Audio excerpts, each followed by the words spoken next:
যে এর আগে যেমন হয়েছিল মাঝারি মানের ভূমিকম্প। তো আসলে ভূমিকম্পের কথা যেহেতু চলে এসছে, তো একটা জিনিস বলি, সেটা হলো আসলে আমরা যদি বিগত বছরগুলোর দিকে তাকাই, তাহলে আসলে বিগত বছরগুলোতে এই বাংলাদেশের ভেতরে, যদি আমি শুধু বাংলাদেশের ভেতরে যদি আমি বলি, আসলে ভূমিকম্প হয়েছিল অ্যাভারেজ 6টা বা 8টা এই ধরনের। কিন্তু গত এক বছরে আমাদের এই বাংলাদেশের ভেতরে ভূমিকম্প আজকে পর্যন্ত হয়েছে 32টি। আসলে আমি যদি আগের বছরের সাথে এই বছর তুলনা করি, তাহলে এই বছর কিন্তু অনেক বেশি ভূমিকম্প হয়েছে। এবং বিশেষ করে আমরা গত নভেম্বরে যেটা ঢাকার পাশে যেটা নরসিংদীতে ভূমিকম্প হয়েছে, এবং তখন রেপিড 2-3 দিন আমরা বেশ অনেকটা সময় পেনিকেও ছিলাম।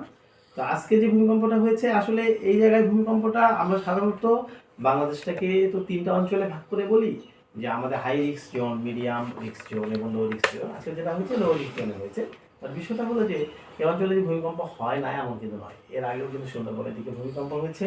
গতকালও একটা কিন্তু ভূমিকম্প হয়েছিল, হ্যাঁ, ঝিনাইদহতে হয়েছিল। এটা 3.2 ম্যাগনিটিউডের হয়েছিল।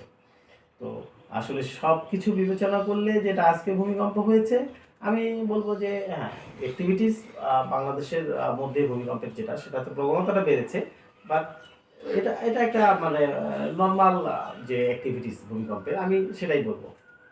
হ্যাঁ, হ্যাঁ, ঘন ঘন ভূমিকম্পের যে পূর্বাভাস, আসলে ভূমিকম্প কেন হয় আমরা তো জানি, হ্যাঁ, যে যে অঞ্চলগুলোতে টেকটনিক প্লেট, বিশেষ করে আমাদের এই অঞ্চলে যে ইউরেশিয়ান প্লেট এবং ইন্ডিয়ান প্লেট একটা আরেকটার সঙ্গে সাবডাক্ট হয়েছে।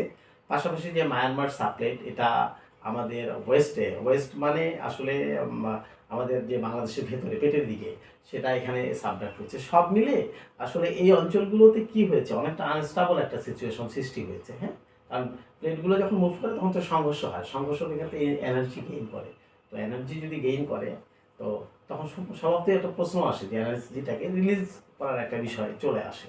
আসলে এই জায়গাগুলো থেকে আসলে এই জায়গাটায় এখন ভূমিকম্প হচ্ছে।